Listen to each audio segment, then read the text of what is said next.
Okay, let's squeeze in one more. That was so bad, that last video. Well, those last two videos, there was a combined one again because they were both... Actually, it was good that they were short. They were over and done with quickly. Another one somebody sent me, US Airborne Radio Operator Uniform Impression. Now, from that, we don't even know what war it is. With the fact somebody sent me this video, I'm assuming it's going to be hopefully 101st and hopefully World War II. Hopefully even D-Day. Or Normandy, should I say. I still hate that term, D-Day. So D-Day. Every invasion had a D-Day. Which one are we talking about? Dare we hit play and see... Oh, actually, before I hit play, I want to thank Johnson II for commenting on a few of my videos with, you know, some intelligent conversation. Very unexpected from YouTube to have intelligent conversation and intelligent comments. So thank you for the engagement. Right, here we go. Let's bite the bullet and hit play.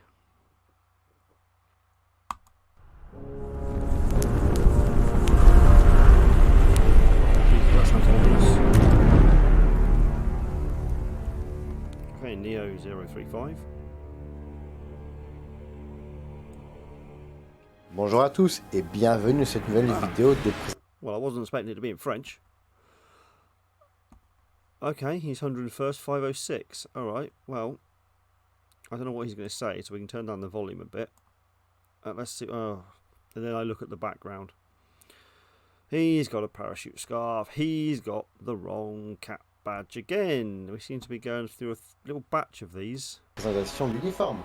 Aujourd'hui, je vais vous présenter la tenue portée par un opérateur radio du 506e régiment au sein de la 101e division aéroportée. Well, apart from no CC2, his gloves, I can't tell if they're spotless or not. It's a bit too blurry. Helmet net is atrocious. It almost looks white. It's so bright. So with a radio that size, he has the actual correct rank.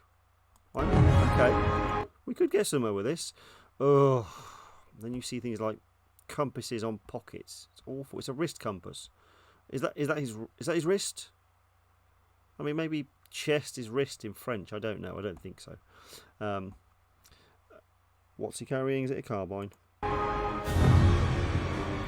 Okay, so folding stock carbine. He should have a Garand. However, being at company HQ, he could possibly get hold of one. If one of the officers has taken one of the 6 grease guns company HQ has, it would have freed up a carbine, so we could justify it that way. So it's plausible.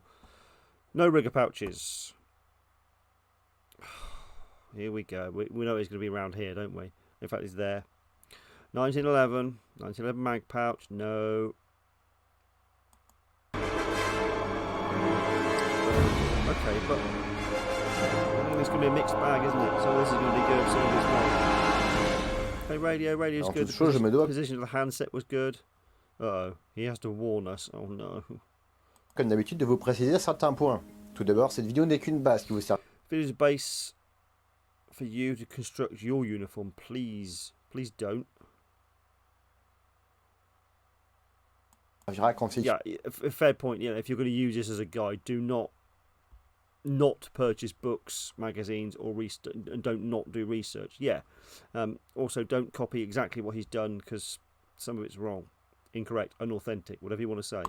Tuer votre uniforme, ce n'est en aucun cas une excuse qui vous épargnera l'achat de livres, de magazines spécialisés ou même de faire des recherches sur internet. Vous retrouverez certains éléments que j'ai déjà pu présenter dans une première vidéo. Vous retrouverez d'ailleurs cette dernière dans la description. Cela sera une première base pour pouvoir découvrir cette vidéo, mais ne vous inquiétez pas, si vous n'avez pas regardé la première, elle n'est pas indispensable, vous pouvez directement regarder celle-ci. Puisqu'en fait, nous partons sur de la spécialisation après vous avoir montré la base. Je ne vous présenterai que ce que je porte.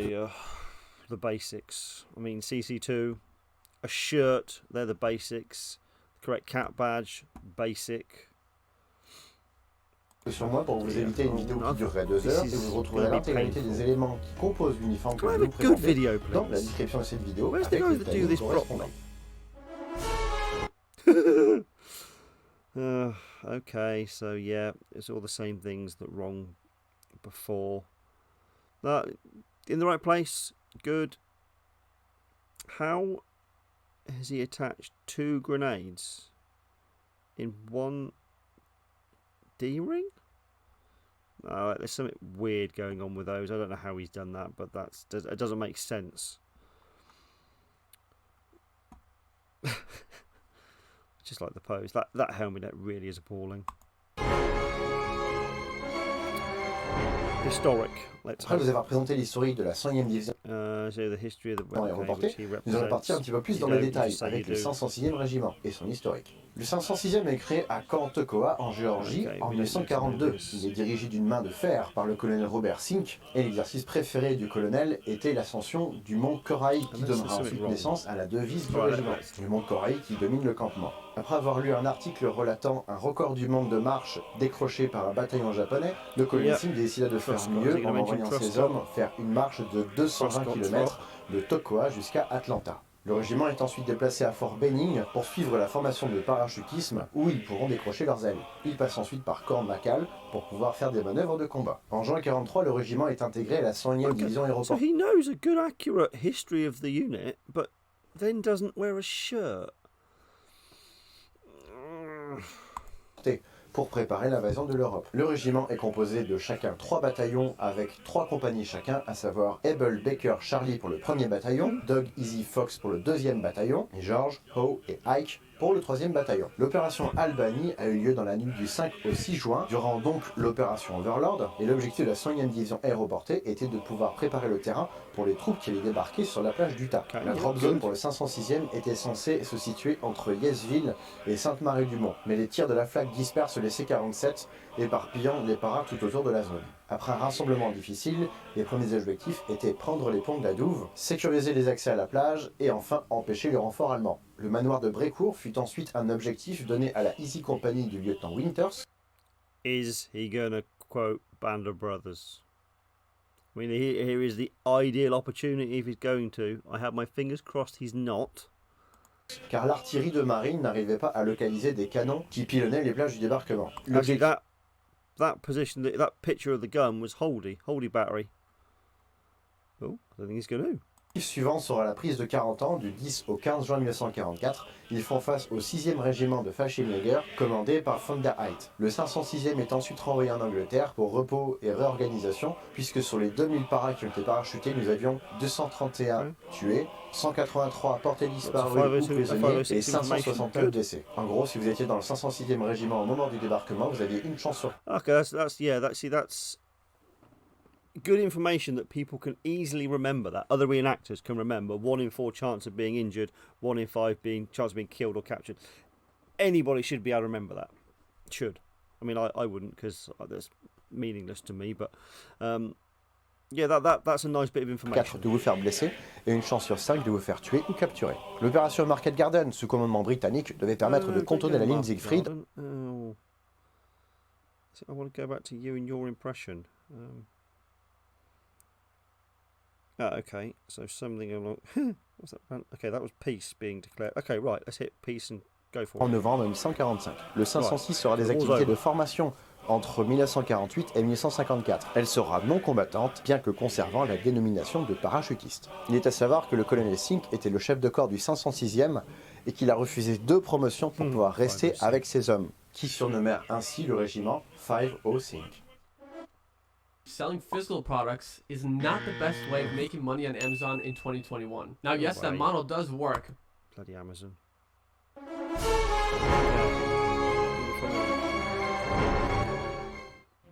La tenue que vous vous apprêtez à voir est une variante. He owns a shirt. Good. De celle déjà présentée précédemment. Mais chacune de mes vidéos étant indépendante, vous n'avez pas besoin d'aller la voir pour comprendre cette vidéo. Cependant, la curiosité pourrait vous pousser à découvrir une autre configuration. Ainsi, vous retrouverez le lien de cette vidéo dans la description. Pantalon standard porté par tous les parachutistes de la 101e aéroportée, pendant la campagne de Normandie, le pantalon M42 renforcé était réputé pour être fragile. La reproduction l'est tout autant. Attendez-vous à faire de la couture, surtout à l'entrejambe. 2 poches sont situées sur les cuisses, plaquées par un lien. La 101e aéroportée aura un lien de la même couleur que le pantalon, contrairement à la 82e qui aura un lien de la même couleur que les renforts. Les bretelles maintiendront le pantalon et une ceinture pourra également être portée.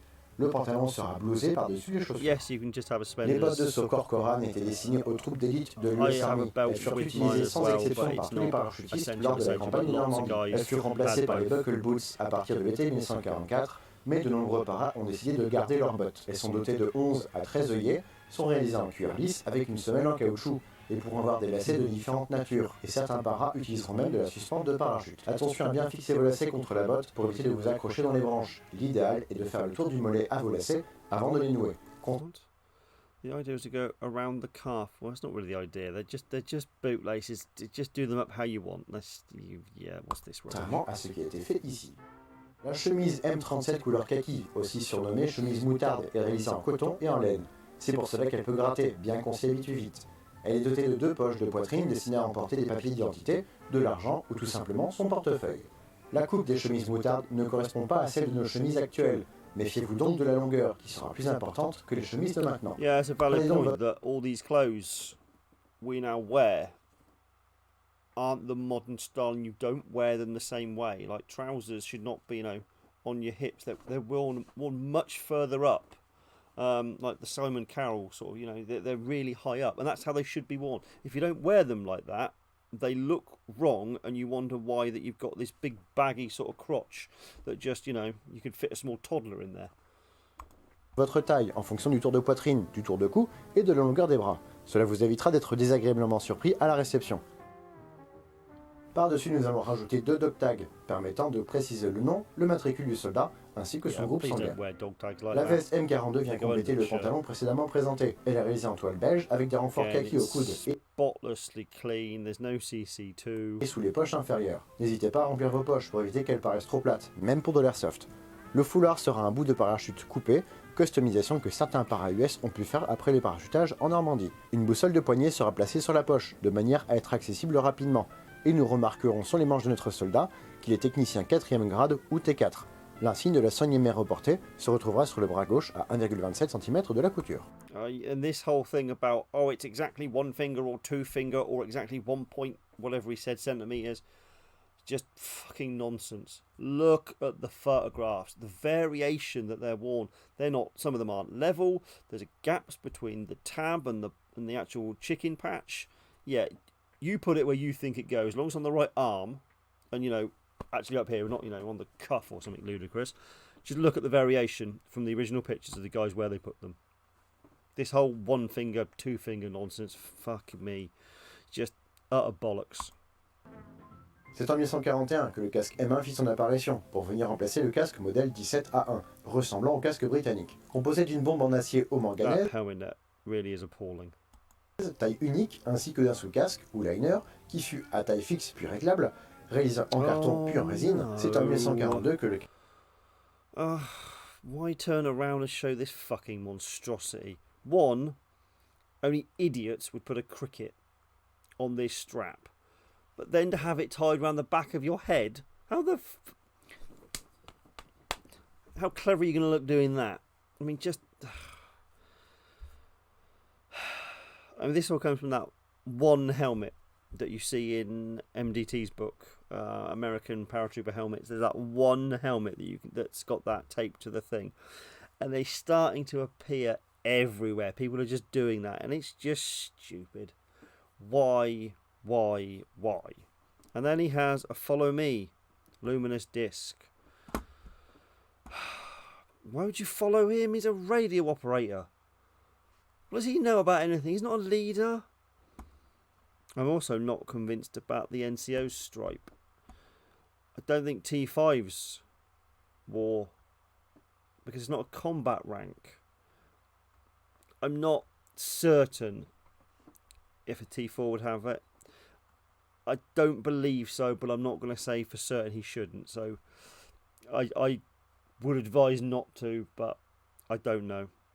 Le casque M2 fut développé spécialement pour les parachutistes. Il dispose de boutons pression supplémentaires pour solidariser le liner au casque lourd, et une mentonnière en cuir installée à l'extrémité de Ayox permettait de maintenir le casque lors du saut, et ainsi éviter de le perdre. Cependant, cette mentonnière était très rapidement glissée dans le casque ou coupée une fois le sol touché. Un filet de camouflage agrémenté de toile de jute a été installé, avec un disque fluorescent l'arrière. A priori little warning. Yeah, priori. I'm not sure. That's translated obviously really, really badly. Yeah, I mean, I think as far as I know, the 501, 502, and 506 all had these, but it's a leadership follow me thing. It's not just any random person. Du casque, a priori peu porté dans le 506e. C'est le 502e qui l'aurait eu, en plus du fameux criquet. Une bande horizontale est peinte sur le casque de notre technicien pour signaler son rang de sous-officier. Again, I still disagree about that, but you need to do some serious research into the T4, T5 ranks to see if they have. Même si notre sergent est opérateur radio, il se doit d'être. Even though our sergeant's radio, he must be autonomous on the ground. He carries the same elements as a classic soldier. Autonome sur le terrain, dans le cas où il se retrouverait isolé de ses lignes de ravitaillement. Ainsi, il transporte les mêmes. How would you be autonomous? I mean, you've got to carry a goddamn fucking ginormous radio on your back.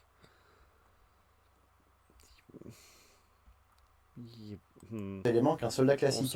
Son équipement radio devra se placer par-dessus. Une musette General Purpose pourra être ajoutée pour transporter les effets personnels, mais elle a ici été laissée de côté. Un ceinturon M36 supporte l'ensemble des équipements disposés autour du soldat. They need to be rigger pouches. You're 101st. Sur le côté gauche, un porte-chargeur M823 de Colt 1911 est fixé avec un bouton pression sur le ceinturon. Un porte-chargeur du SMA est ensuite placé sur le ceinturon, contenant 2 chargeurs de 15 cartouches chacun pour la carabine. Sur le flanc arrière gauche, nous trouvons une gourde, composée d'un bidon et d'un quart modèle. The M1 pouch isn't technically wrong, because it's the right type. It doesn't have the studs, the holes in the bottom. But to have 3 of them and no rigger pouches, no, that wouldn't be done. You might see 1 of these at most, but again, it's a rare thing to see being worn because the rigger pouch was so much better. You could get 5 carbine mags in one if you really wanted to, and you can only ever get 2 in one of those. M142, le tout vissé dans une housse renforcée M141, spécialement conçu pour la cavalerie et réutilisé par nombre. Oh no!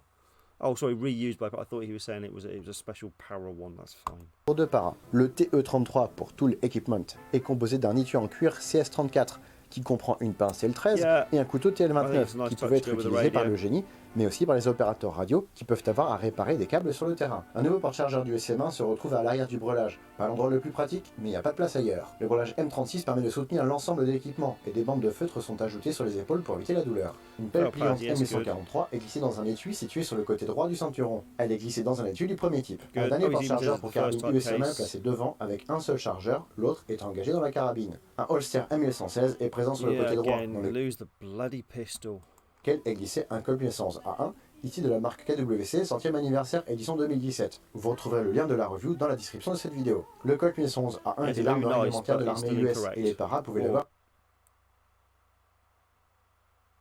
No, what's this bollocks about? Could have it in staff. No. En dotation. Dans un push M1124 est contenu un First Aid Kit réalisé en fer. Il contient des bandages et du sulfamide et est disposé à l'avant pour un accès rapide en cas de blessure. Sur le breulage M36, nous retrouvons un autre First Aid Kit, mais cette fois rangé dans une pochette spécialement faite pour les parachutistes US. 2 grenades MK2A1 sont accrochées au breulage côté gauche, notre homme étant droitier, dans le but de servir rapidement. Notre opérateur est équipé d'une radio SCR300, qui est un émetteur-récepteur fonctionnant sur 41 canaux, fabriqué par Motorola. Sa portée est de 4 à 8 km en fonction de l'antenne utilisée. You know, those ranges he's just given there are totally different to the ones given in that other video with Corporal Upham, the guy that has never heard of Coca-Cola, and all the other nonsense. Jump with a civilian radio, jump with 2 baseball bats, jump with a desk, jump with a typewriter, and he jumped with his truck apparently to carry all this shit around him. The ranges are completely different. So either both don't know what they're talking about, or one of them, but they both can't. They both aren't correct because they can't be. SCR300, qui est un émetteur-récepteur fonctionnant sur 41 canaux, fabriqué par Motorola. Sa portée est de 4 à 8 km en fonction de l'antenne utilisée. Le SCR300 est l'appellation utilisée pour désigner l'ensemble de la radio. Ainsi, le BC... What is his aerial pointing towards the ground? Oh, he's got the spare parts bag. Not spare parts, like the contents bag, the extra aerial for the headsets. C1000A est fixé sur un coffret CS128 contenant une batterie BA70 ou BA80. Un sac accessoire BG150 sera placé sur le côté. Celui-ci contient présentement l'antenne AN131A et le manuel d'instruction. Notre opérateur porte le casque audio HS30 composé d'un arceau métallique et de 2 écouteurs en caoutchouc. La radio sera portée grâce à un ceinturon ST55A sur lequel un harnais ST54A sera accroché. Attention, le ceinturon est ici à la longueur maximale, il y a un tour de taille limite. Un coussinet M391A sera placé dans le... So he knows all the harness parts and all the pieces for the radio, which is good. So I tend to believe the ranges that he was saying are probably correct, because he's obviously done some research in all the bits and pieces. Pour le confort de l'opérateur. Une sangle ST50A sera placée sur le dessus du BC1000 pour garder le capot fermé. Le courbigneté S15 permettra au chef de section de communiquer avec ses officiers. Il est ici glissé sur le devant de la veste à disposition. L'antenne actuellement montée est l'AN130A pour une portée max de 4 km. Fabriqués initialement pour la cavalerie, ces gants en cuir couleur fauve ont été massivement... Did you see? Fabriqués initialement pour la cavalerie, ces gants en cuir... He actually has dirty gloves. Wow. Bonus points. Couleur fauve ont été massivement utilisés par les parachutistes lors de la campagne de Normandie. Ceci afin de se protéger les mains lors du parachutage, mais aussi pour facilement évoluer dans les forêts normands, sans oublier le fait d'avoir les mains au chaud durant la nuit. Sur le mollet de notre parachutiste, nous pouvons trouver un accessoire, accroché au moyen d'une sangle rapide. Le couteau USM3 est... Again, it's not the correct leg strap. It's some, I don't know, special edition, Super Forces, Paratrooper, Ninja Warrior. You know, one of these things that just isn't correct, but companies like Soldier of Fortune and At the Front and What Price will tell you that it's correct, and not a white cot strap. What? Oh, I see, yeah. Est glissé dans un fourreau USM6, reconnaissable à sa fabrication en cuir, contrairement au fourreau USM8 que j'ai déjà pu vous présenter, qui était en plastique thermoformé. La carabine USM1A1 est adoptée en mai 1942 à la demande des troupes aéroportées. C'est la Inland Division de... Inland Division are the only one who ever made folding carbines. If you ever see one that's claimed to be original and it's not made by Inland, which is marked on there, it's just a bodge job, it's fucking nonsense. Just laugh at it. Chez General Motors qui est sélectionné pour fabriquer ces carabines, tout en fournissant des crosses au service du matériel pour des réparations ou conversions de carabines futures. Elles se transportaient dans un étui spécial lors du saut, étui qui était laissé de côté un peu après avoir touché le sol. Il s'agit ici d'une réplique d'Onyx, vous retrouverez le lien de la review dans la description de cette vidéo. Comme vous le devinerez, le poids porté par ce sergent est très important. Entre son propre équipement, l'armement et la radio, qui avec sa batterie pèse très lourd, inutile de dire que la maniabilité au combat reste assez réduite. L'ensemble radio ainsi que tous ses accessoires sont originaux, mais la radio ne fonctionne pas. Mais attention, il s'agit de matériel militaire. Préférez adapter une radio civile moderne dedans, plutôt que de vouloir remettre en état du matériel de communication de l'armée, bien que celui-ci ait presque 80 ans. Si vous avez du mal à enlever votre radio une fois le ceinturon enfilé, mettez-vous sur le dos, tel une tortue, vous aurez... If you have trouble removing it, put yourself on the back like a turtle. Max, when you get your radio, this is how I want you to put it on and take it off. Mal.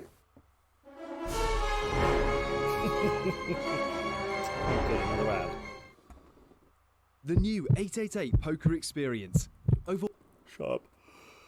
Don't want to know. Week. Unique.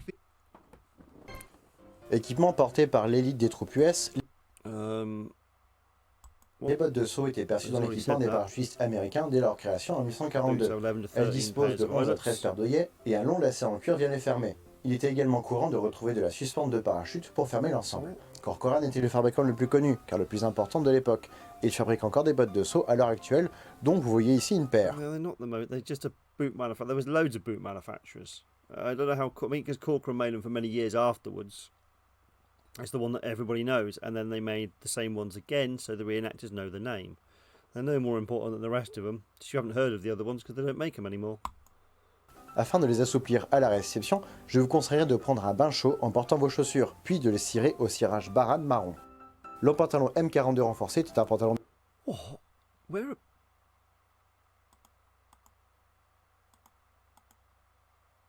In order to soften them at receptions when you first get them, I advise you to take a hot bath while wearing your shoes. Well, okay. I've never done that. I have no idea. In theory, yeah, it makes sense. They mould to your feet. You know, leather gets supple when it's hot. Rien de prendre un bain chaud en portant vos chaussures, puis de les cirer au cirage Baran marron. Le pantalon M42 renforcé est un pantalon destiné à être porté bas. Hey, here we go. The 42 trousers were worn over mustard pants or trousers. Yeah, Par-dessus le pantalon moutarde M37, non présenté ici. Il disposait d'une poche sur chaque cuisse, 2 poches latérales et 2 poches sur les fesses. Il sera conseillé de le porter avec une paire de bretelles en plus d'une ceinture, surtout si vos poches sont pleines. Je vous conseille par ailleurs de toujours remplir vos poches pour leur donner une bonne forme, même si c'est du chiffon. Cela vous permettra d'avoir une forme good. So he understands that his pockets need shit in them and it's ugly as anything if they're flat. Yeah. Optimale.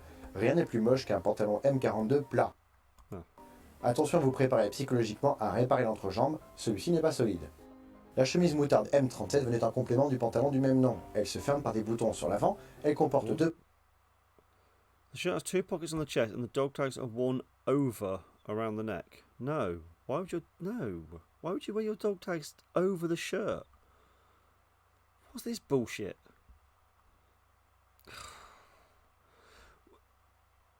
Where do people get these random things from? Like, he's clearly done research into a load of things. Where has this come from? Guys, do not do this. 2 poches sur la poitrine et les dog tags sont portés par-dessus, autour du cou. Le port des dog tags par-dessus le col vous évitera de vous irriter le cou avec la chaînette. Les dog tags permettent d'identifier le corps du... Well, I mean, it's true, yes. Wearing it over your shirt, especially around, will not irritate you. Or buy a chain that doesn't irritate you. I mean, you don't have to have the ball ones. There's, like, sort of actual chain type ones. There's, you actually get ones that are... What's the word I'm looking for? Like for people with sensitive skin, they're like almost looks like fishing wire. You get that type. There's rayon corded type with different branches, and then just a generic one. So there's not just the ball and the chain one, the standard one they came with. There's many other options sold by the PX and other different companies to give you some variation if you want something different. Don't wear it over the shirt like that though. That's fucking ludicrous. Soldat et son groupe sanguin si celui-ci venait à décéder ou n'était plus en état. And don't make me say it's about dog tags because that's the holy grail for me. I'm dog tag obsessive. So yeah, this sort of shit grates massively on me. État de parler au moment d'une prise en charge médicale. La veste M42 renforcée vient compléter l'uniforme de parachutiste américain. Elle se ferme avec une fermeture éclair, dispose de 4 poches sur l'avant, fermées par des boutons pression. Elle est renforcée au coude et sous les poches inférieures, et une ceinture vient compléter l'ensemble. Les Américains avaient pris pour habitude de porter un foulard découpé dans un parachute, élément plus décoratif qu'utile. The Americans had a habit of wearing a scarf. No. Just no. Une boussole de poignet a été coincée dans une des poches. What is this? What is this doing on this? I said in the other video about a pocket knife. This is the exact pocket knife I got. QMI sells them. And they're a really handy thing for opening cans, and a knife for doing sewing and just shit like that. But that your M2 goes in that pocket. That fucking thing does not go there. That's a tool for random things. The M2 is getting yourself out of a tree. That needs to be on that lanyard in this pouch. Permettant de se guider plus facilement lors du saut, les bras étant utilisés pour manier les suspentes. Un couteau de poche était glissé dans une poche située le long de la glissière, de manière... A pocket knife. No, it fucking wasn't. At least admit that it's the wrong knife. Just tell people. It should be an M2. I don't have one, so I've put this on there for now. En cas d'atterrissage raté. Tell people sur l'épaule gauche, nous trouvons l'insigne de division des Screaming Eagles, cousu à 1,27 cm. And yeah, it's not the worst patch I've seen. It's certainly not the best one. De la couture de l'épaule. Le grade de T4 ou sergent technicien viendra se placer à mi-chemin entre l'épaule et le coude. La veste et le pantalon M42 étaient traités anti-gaz au moment du débarquement. Oh, so he knows about the anti-gas thing. rendant ces éléments très fragiles et du coup rendant extrêmement rares ces éléments en pièces originales. Le casque USM1 reçut une évolution en 1942 permettant de convertir les casques USM1 en USM1C avec patte fixe rectangulaire ou en USM2 avec patte fixe en 2001 comme ici. Ce casque est composé de 2 éléments, le casque lourd, taille unique, avec un journal sur sa base, et le sous-casque en carton puis en résine qui accueillera les IOX spécifiques des para-US et qui aura un serre-tête réglable. Il pourra comporter des marquages de régiment, mais il y aura toujours une polémique sur l'existence de l'as de pique porté par le 2e bataillon du 506e régiment. La barre horizontale à l'arrière symbolisera un sous-officier, mais celle-ci est cachée par un disque phosphorescent, permettant de visualiser la distance qui sépare le soldat qui les possède dans la nuit. Le criquet spécifique des parachutistes de la 100e est reporté, les soldats du 82e. What is this shit? Soldiers of the 82nd having toys will be placed on the rear chin strap of the heavy helmet. But this is a personal choice. No, like, as far as I know, one person did it, and I can give you his name because I think the name's in the book. One person we know of. One. The 82nd did not get toys. Man, what? Oh. It's not that goddamn heavy, come on. Ayant des jouets, sera placé sur la jugulaire arrière du casque lourd. Mais c'est ici un choix totalement personnel. Le brelage de notre parachutiste américain est lourdement chargé, avec notamment un certain nombre de porte-chargeurs du SM1. Ceux-ci seront complétés par du matériel individuel indispensable à la survie du soldat en campagne, constituant un poids assez... We've never worked out, the guys with the radio, that ginormous radio on your back, where does he carry all of his personal shit? Because we haven't seen a musette with this guy. I'm assuming there must be a way of attaching it, you know, around the radio so it sits on the back of it, or possibly on the utility strap, so the strap that comes with the musette, and use it with GP bags, and maybe wear it on the hip. Or there are no pictures of the 101st with BC thousands in Normandy. Important. L'équipement radio viendra se placer par-dessus, empêchant de fait l'emport d'une musette M36. Un porte-chargeur M1123 de Colt 1911. I mean, it says preventing the carriage of an M36, but so where's he carrying his raincoat, spare socks, underwear, rations, cleaning kit, everything else that he needs to have? Where is it all then? It has to be in a musette bag, but yeah, Un contiendra 2 chargeurs contenant chacun 7 cartouches de 11,43. Nous avons un premier porte-chargeur de carabine USM1 contenant 2 chargeurs de 15 cartouches chacun. Il s'agit ici d'un original. Un bidon M142 original sera avec un carabine type, le tout glissé dans une housse renforcée modèle 1141, ici en production. Le tout équipement TE33 est un équipement mis à disposition d'un chef de section, d'un officier et manipulé par un opérateur afin d'établir des communications rapides avec un quartier général. L'ensemble SR300 est constitué de la radio BC1000A ainsi que du compartiment CS128 pour batterie BA70 ou BA80. Tous les accessoires étaient principalement contenus dans le sac B. Fauve peut faire partie de l'équipement des parachutistes US en Normandie. Ils permettaient principalement aux paras de pouvoir éviter de s'endommager les mains avec les suspentes du parachute, mais ils ont été également portés au combat. Disposé sur le mollet pour être rapidement accessible pendant le saut, le couteau de tranchée USM3 est ici rangé dans un fourreau en cuir USM8. L'autre version disponible était le fourreau USM6 en bac élite. Le couteau est un après-guerre lorsque le fourreau est une reproduction. Le laisser permettra de fixer le bas du fourreau le long de la cheville. Laissez un commentaire, à vous abonner et à partager cette vidéo. Si vous voulez me soutenir, vous pouvez le faire via ma page Tipeee, vous retrouverez le lien dans la description. Vous pourrez ainsi m'aider à la fois sur la forme, mais aussi sur le fond de mes vidéos. C'est très important, vraiment. Quant à moi, je vous donne rendez-vous prochainement pour une nouvelle vidéo de présentation de répliques d'Airsoft, de répliques de Nix, d'uniformes et de VIP. I mean, he's mentioned Airsoft a few times, so you wear what you goddamn like in Airsoft. But then he's got a Denix M1, so if you had a King Arms M1, you could understand that, this is what he's doing this for. But as he's got a Denix, this is obviously for reenacting. I mean, to summarise, the radio's fantastic. He's got some usable gear. It just needs to fine-tune those things. Lose the pistol, lose the holster. Get rid of a couple of those carbine mag pouches. I know, I said it. M1 ammo mag pouches. I don't know how... both of those grades are weird. The whole musette thing, they must have jumped with the musette. the radio must have been under the plane in one of the racks and dropped separately. Then what do? You put the radio on, then you do what with the musette bag? Even the 80-second pictures in like Cinema Release, there's the guys with the radio, but there's no pictures of a guy moving around with the radio with the musette bag. But they have to have them because that's where all your kit goes. I'd like to see some pictures, I don't think they exist though, of a guy moving around with the radio, with a bag. There's an interesting picture, I think it's the 82nd, who have got a German prisoner of war, and the radio op's got this German prisoner of war carrying the radio for him. Yep, fine, you know.